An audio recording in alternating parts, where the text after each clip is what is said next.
सतलोक धाम TV को subscribe जरूर करें। पुण्यात्माओं, सौभाग्य आप सभी का।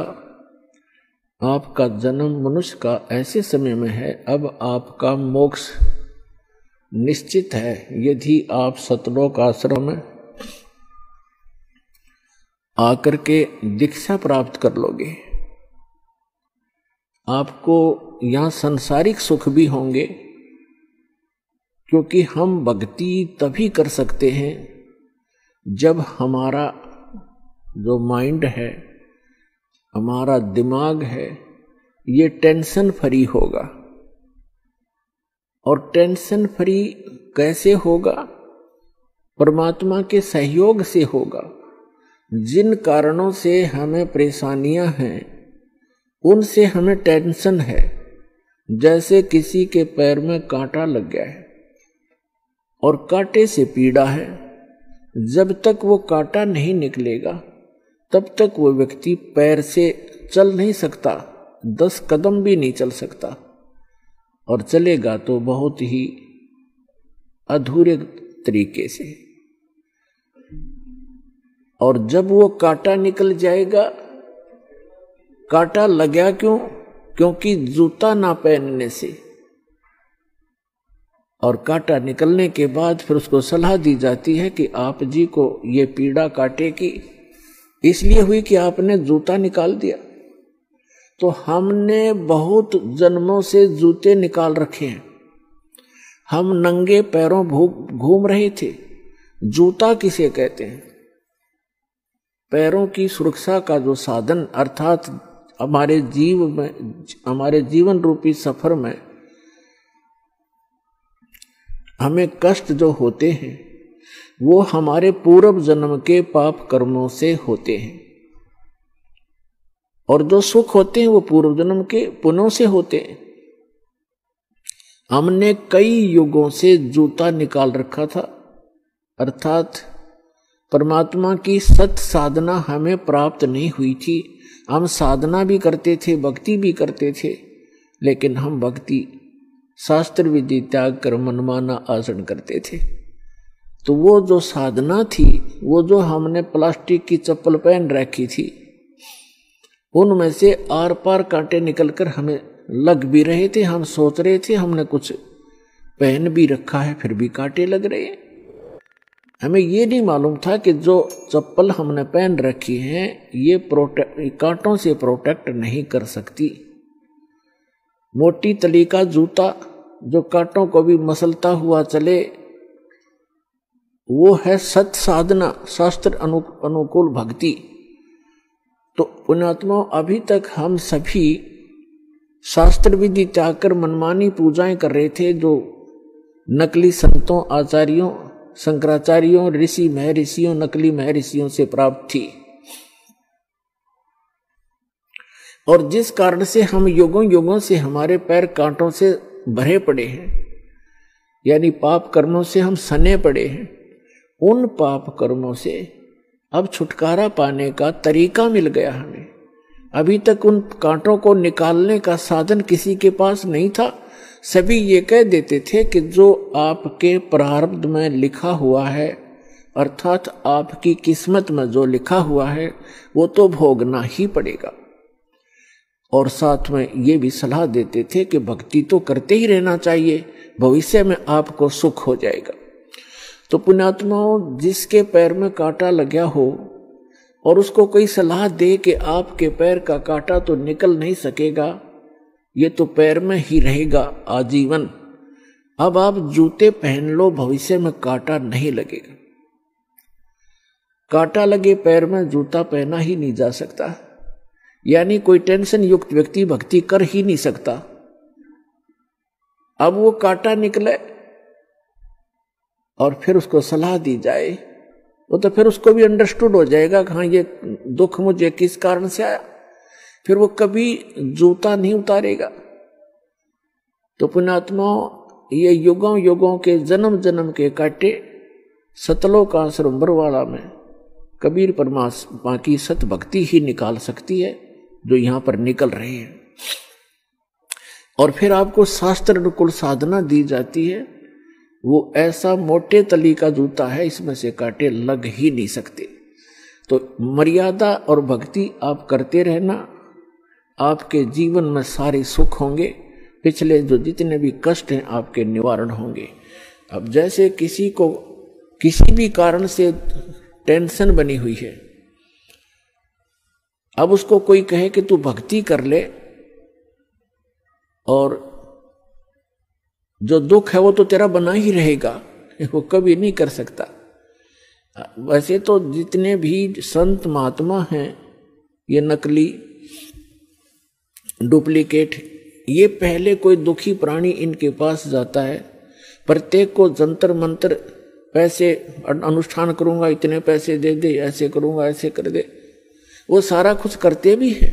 लास्ट में कह देते हैं भाई देखो हमने तो जो करना था कर दिया, अब ये तेरे भाग्य में है, तेरी किस्मत में है, तेरे प्रारब्ध में क्या, तेरे प्रारब्ध में है, ये तो भोगना ही पड़ेगा बच्चा।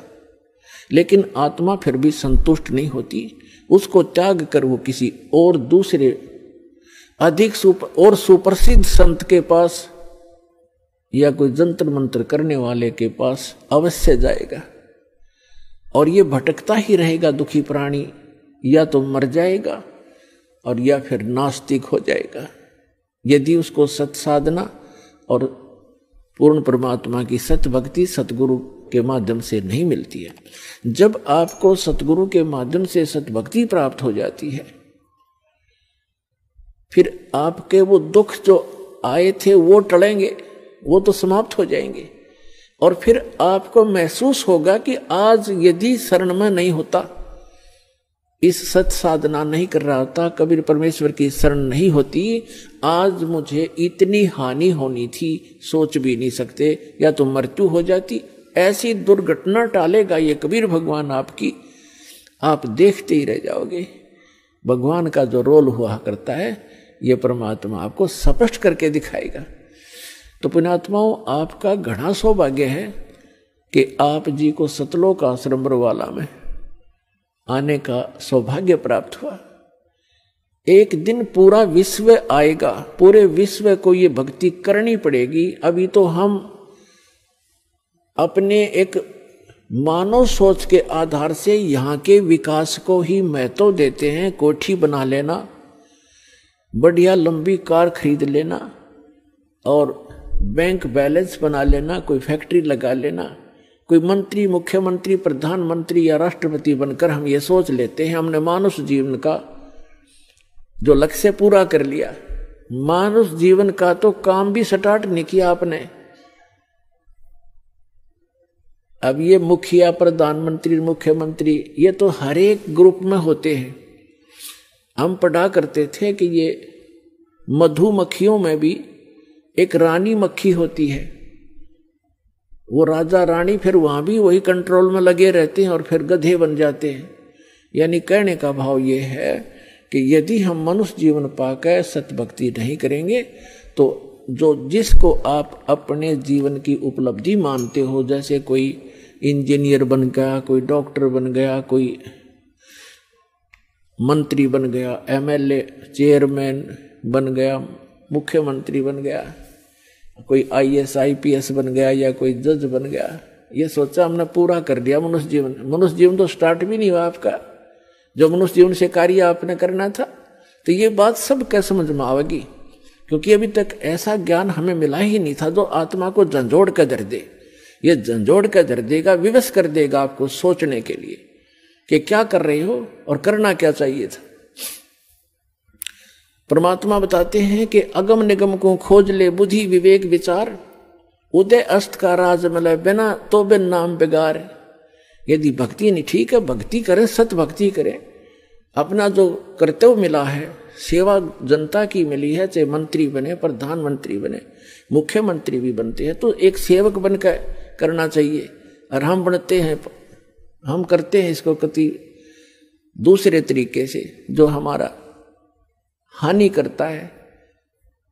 जनता के टैक्स से सारी सुविधा प्राप्त करते हैं ये आईएएस आईपीएस जो जितने भी कर्मचारी अधिकारी हैं या मंत्री प्रधानमंत्री हैं, जनता के टैक्स लगा लगा कर उससे ये सारी सेना खड़ी करते हैं, उससे अपनी सारी सुविधाएं ठाठ करते हैं। और फिर आगे चलकर भक्ति ना करके गधे की योनि प्राप्त करते हैं ये लोग। परमात्मा का विधान है, उन्होंने बताया अपना विधान के कबीर हरि की भक्ति बिन यो राजा रसब हो, और मट्टी लदे कुमार के घास न डाले कोई।